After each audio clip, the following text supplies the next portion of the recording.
Naalala ko meron pala akong pendant na dragon.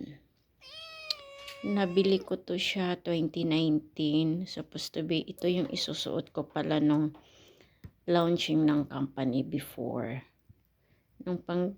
Nung nila-launch ang company, kung hindi naabutan ng pandemic, ito sana yung isusuot ko pala.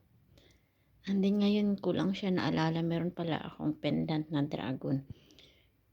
Since Year of the Dragon pala tayo ngayon. Isusuot ko to siya mamayang gabi.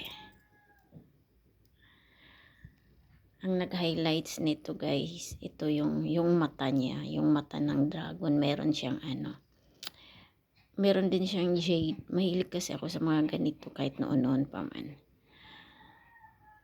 Ayan, ganyan siya kalaki oh. Malaki siya sobra. Ayan. Ayan. Ang jade nito is pure din. Ang jade nito 100% pure yung jade. Ayan. Dragon siya. Ngayon ko lang talaga naalala. Tinatago-tago ko kasi ito eh. Hindi ko pa to siya nasuot. Nasuot ko lang to siya ng pictorial ng kumpanya pero hindi ko siya totally nasuot sa labas. Ayan. Nag-iisa lang yan. Ayan.